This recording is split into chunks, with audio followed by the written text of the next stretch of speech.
Big boss ಮನೆಯಲ್ಲಿ ಇವತ್ತು ಒಂದು ಎಮೋಷನಲ್ ಆದಂತಹ ಒಂದು ಎಲಿಮಿನೇಷನ್ ಆಗೋಯ್ತು. ನಿಮ್ಗೆಲ್ರಿಗೂ ಕೂಡ ಗೊತ್ತು, ಆ ಒಂದು ಎಪಿಸೋಡ್ ಅನ್ನ ನೋಡಿದಂತಹ ಪ್ರತಿಯೊಬ್ಬರ ಕಣ್ಣಲ್ಲೂ ಕೂಡ ನೀರು ಬಂದಿರುತ್ತೆ.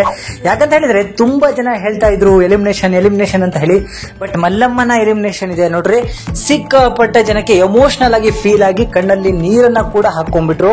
ಸತತವಾಗಿ ನಾವೆಲ್ಲರೂ ಕೂಡ ಇಡೀ ಫ್ಯಾಮಿಲಿ ಕುತ್ಕೊಂಡು ಒಂದು ಟಿವಿಲಿ ನೋಡ್ಬೇಕಾದ್ರೆ ಪ್ರತಿಯೊಬ್ಬರ ಕಣ್ಣಲ್ಲೂ ಕೂಡ ಕಣ್ಣೀರು ಬರ್ತಾ ಇತ್ತು. ಯಾಕಂತ ಹೇಳಿದ್ರೆ ಮಲ್ಲಮ್ಮ ಅಷ್ಟು ಅಟ್ಯಾಚ್ಮೆಂಟ್ ಆಗಿದ್ರು ಬಿಗ್ ಬಾಸ್ ಮನೆಗೆ ಮತ್ತೆ ಜನಕ್ಕೆ.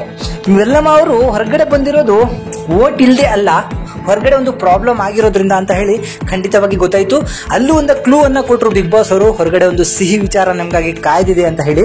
ಸೊ ಅದರಂತೆ ಮಲ್ಲಮ್ಮ ಸಿಕ್ಕಾಪಟ್ಟೆ ಚೆನ್ನಾಗಿ ಆಡಿದ್ರು ಮನೆಯಲ್ಲಿ. ಬಟ್ ಹಿರಿಜೀವ ತುಂಬಾ ದಿನ ಇರೋಕ್ಕೆ ಆಗೋದಿಲ್ಲ. ಅಲ್ಲಿ ಮುಂದಿನ ದಿನಗಳಲ್ಲಿ ಅದ್ಭುತವಾದಂತಹ ಟಾಸ್ಕ್ಗಳು ಬರುತ್ತೆ, ಸೀರಿಯಸ್ನೆಸ್ ಹುಟ್ಕೊಳ್ಳುತ್ತೆ. ಬಟ್ ಎಲ್ಲೋ ಅವರ ಒಂದು ಸೀನಿಯಾರಿಟಿ ಏನಿದೆ ಅದು ಅವರಿಗೆ ಕೈ ಕೊಡ್ಬೋದಿತ್ತು. ಬಟ್ ಒಳ್ಳೆ ನಿರ್ಧಾರ ಅಂತ ಹೇಳಿ ಅನಿಸ್ತು. ಬಟ್ ಜನಕ್ಕೆ ಎಲ್ಲೋ ಒಂದು ಕಡೆ ಸಿಕ್ಕಾಪಟ್ಟೆ ಎಮೋಷನಲ್ ಆಯ್ತು. ಸೀರಿಯಸ್ಲಿ ಎಲ್ಲರೂ ಕೂಡ ಮನಸ್ಸಿಂದ ಹತ್ತಿದ್ದಾರೆ ಅಂತ ಹೇಳಿ ನನಗನಿಸ್ತು. ಮಲ್ಲಮ್ಮ ಡಿಸರ್ವ್ ಇದ್ರು.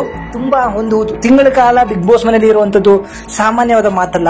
ದೊಡ್ಡ ಮಟ್ಟದ ಹೆಸರನ್ನ ಮಾಡಿದ್ದಾರೆ. ಅವರಿಗೆ ಆ ಸ್ಟೇಜಿಗೆ ಬರಲಿಕ್ಕೆ ಕಾರಣರಾದಂತಹ ಆ ಹೆಣ್ಣಿಗೂ ಮತ್ತೆ ಆ ಒಬ್ಬ ಗಂಡಿಗೂ ಕೂಡ ತುಂಬಾ ಒಳ್ಳೇದಾಗ್ಲಿ ಲೈಫಲ್ಲಿ ಅಂತ ಹೇಳಿ ನಾನು ಹೇಳಲಿಕ್ಕೆ ಇಷ್ಟಪಡ್ತೀನಿ. ಮಲ್ಲಮ್ಮಂಗೆ ಫ್ಯೂಚರ್ ಅಲ್ಲಿ ತುಂಬಾ ಒಳ್ಳೆ ದಿನಗಳು ಇರ್ತದೆ. ಬಿಗ್ ಬಾಸ್ ಮಲ್ಲಮ್ಮ ಅಂತ ಕೂಡ ಈಗ ಹೆಸರನ್ನ ಮಾಡ್ಕೊಂಡಿದ್ದಾರೆ. ಅದ್ಭುತವಾದಂತಹ ಆಟವನ್ನ ಆಡಿದ್ರು. ಯಾರ ಜೊತೆಗೂ ಕೂಡ ಜಗಳಗಳನ್ನ ಮಾಡ್ಕೊಂಡಿರ್ಲಿಲ್ಲ. ಆದ್ರೆ ರಕ್ಷಿತಾ ಮತ್ತೆ ಧ್ರುವ ಇಬ್ರು ಕೂಡ ಸಿಕ್ಕಾಪಟ್ಟೆ ಹತ್ತು ಬಿಟ್ರು. ಅದರಲ್ಲೂ ರಕ್ಷಿತಾ ಮಾತ್ರ ಸಿಕ್ಕಾಪಟ್ಟೆ ಫೀಲ್ ಮಾಡ್ಕೊಂಡ್ರು. ಯಾಕಂದ್ರೆ ಇಬ್ರು ಕೂಡ ಮನೆಯಲ್ಲಿ ಒಂದು ಚಿಕ್ಕ ಮಕ್ಕಳು ಇರ್ತಾರಲ್ಲ, ಆ ರೀತಿಯಲ್ಲಿ ಅವರ ಪಾಡಿಗೆ ಅವ್ರು ಇರ್ತಾ ಇದ್ರು. ಅವ್ರ ಜೊತೆ ತುಂಬಾ ಟೈಮ್ ಸ್ಪೆಂಡ್ ಮಾಡಿರುತ್ತೆ ರಕ್ಷಿತಾ ಅಂತ ಹೇಳಿ ಅನ್ಲಿಕ್ಕೆ ಇಷ್ಟಪಡ್ತೀನಿ. ತುಂಬಾ ಹತ್ರು ಕೂಡ ಅವರು. ಇನ್ನುಳಿದಂತೆ ಮನೆಯಲ್ಲಿ ಧ್ರುವಂತವ್ರನ್ನ ತುಂಬಾ ಹಚ್ಕೊಂಡಿದ್ರು. ಗಿಲ್ಲಿ ಸಿಕ್ಕಾಪಟ್ಟೆ ಕಾಲು ಎಳಿತಿದ್ದ. ಆದ್ರೆ ಒಂದು ಕಡೆ ಎಲ್ಲೋ ಎಲ್ಲಿಗೂ ಇರಿಟೇಷನ್ ಅನಿಸ್ತಿತ್ತು. ಒಂದು ಚಿಕ್ಕದಾಗಿರೋ ಏನಾದ್ರು ಒಂದು ಹೇಳಿದ್ರೆ ಅವ್ರಿಗೆ ಅರ್ಥ ಆಗ್ತಿಲ್ಲ ಅಂತ ಹೇಳಿ. ಬಟ್ ಇವತ್ತಿನ ಎಪಿಸೋಡ್ ನೋಡಿದ್ರೆ ಮಲ್ಲಮ್ಮ ಇರ್ಬೇಕಿತ್ತು, ಅರ್ಥ ಆಗ್ಲಿ ಬಿಡ್ಲಿ, ಅವ್ರು ಬಿಗ್ ಬಾಸ್ ಮನೇಲಿ ಇದ್ದಿದ್ರೇನೆ ಚೆನ್ನಾಗಿರ್ತಿತ್ತು ಅಂತ ಹೇಳಿ ತುಂಬಾ ಜನ ಮಾತಾಡ್ಕೋತೀವಿ. ಪರ್ಸನಲಿ ನನಗೂ ಕೂಡ ಅನ್ನಿಸ್ತು. ಬಟ್ ಏನು ಮಾಡೋಕ್ಕಾಗೋದಿಲ್ಲ, ಇದೊಂದು ಗೇಮ್ ಅಷ್ಟೇ.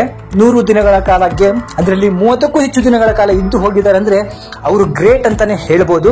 ಸೊ ಈ ಒಂದು ಎಪಿಸೋಡ್ ಅನ್ನು ನೋಡಿ ಯಾರ್ಯಾರು ಕಣ್ಣೀರು ಹಾಕಿದ್ರಿ ದಯವಿಟ್ಟು ಕಮೆಂಟ್ ಮುಖಾಂತರ ತಿಳಿಸಿ, ಲೈಕ್ ಮುಖಾಂತರ ತಿಳಿಸಿ ನಿಮ್ಮ ಕಣ್ಣೀರಿನ ಬೆಲೆಯನ್ನ.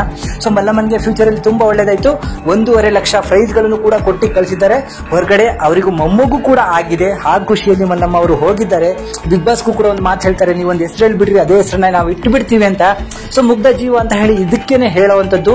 ಸೊ ಹಳ್ಳಿಯಿಂದ ಬಂದಿರೋರು ಎಲ್ಲರೂ ಕೂಡ ಮುಗ್ಧರಿರ್ತಾರೆ. ಅದರಲ್ಲೂ ಮಾಡು ಹೇಳ್ತಾನೆ, ನನ್ನನ್ನ ಕಳಿಸ್ಬಿಟ್ಟು ಮಲ್ಲಮ್ಮನ ಇಟ್ಕೊಡ್ರಿ ಅಂತ ಹೇಳಿ. ಎಲ್ಲರೂ ಕೂಡ ಒಳ್ಳೆಯವರೇ. ಬಟ್ ಅಲ್ಲಿ ಆಟ ಆಡಕ್ ಹೋಗಿದ್ದಾರೆ. ಆಟವನ್ನ ಮಾತ್ರ ನೋಡೋಣ, ಯಾರನ್ನು ಕೂಡ ದ್ವೇಷ ಮಾಡೋದು ಬೇಡ ಅಂತ ಹೇಳಿ ಈ ವಿಡಿಯೋ ಮುಖಾಂತರ ಹೇಳಲಿಕ್ಕೆ ಇಷ್ಟಪಡ್ತೀನಿ. ಸೊ ಇದ್ರ ಬಗ್ಗೆ ನಿಮಗೆ ಏನನ್ಸುತ್ತೆ ಕಮೆಂಟ್ ಮಾಡಿ ತಿಳಿಸಿ. Thank you.